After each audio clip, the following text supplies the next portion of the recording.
Donald and Douglas are Scottish twin engine. They are practical, peppery, and proud. They nearly always work together. But like all brothers, they sometimes argue. But no matter how many times they fall out, Donald and Douglas always get back together again.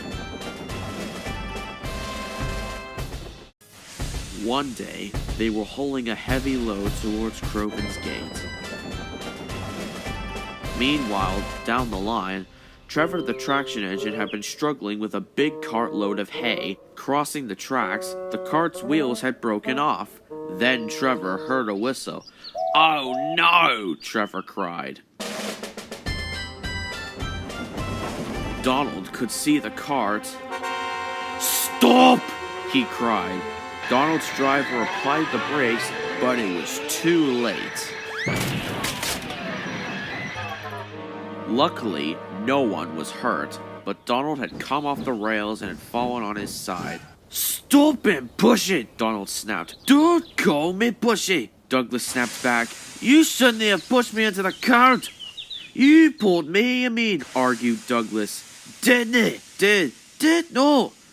Did too." Before long, Donald was re-railed and he and Douglas were on their way.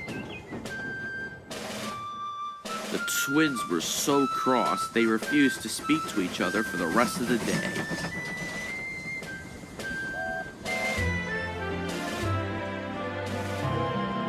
The next day, the Fat Controller needed an engine to help splatter and dodge at the smelter's yards.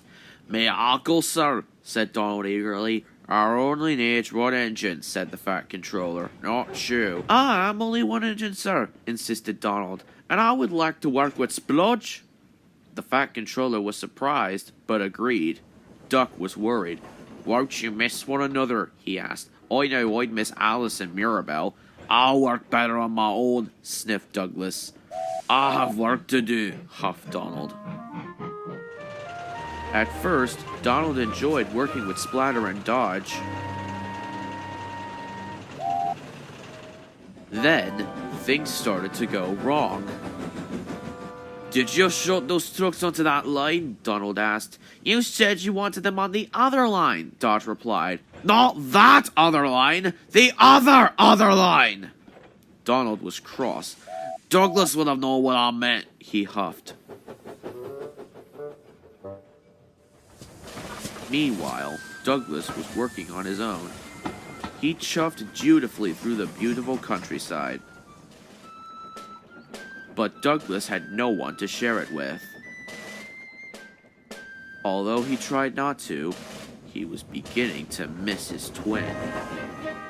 That evening, Douglas's driver took him to visit Donald.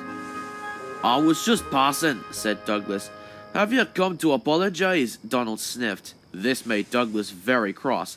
"I've nothing to apologize for," he said, and steamed away in a huff. Douglas puffed sadly to his shed.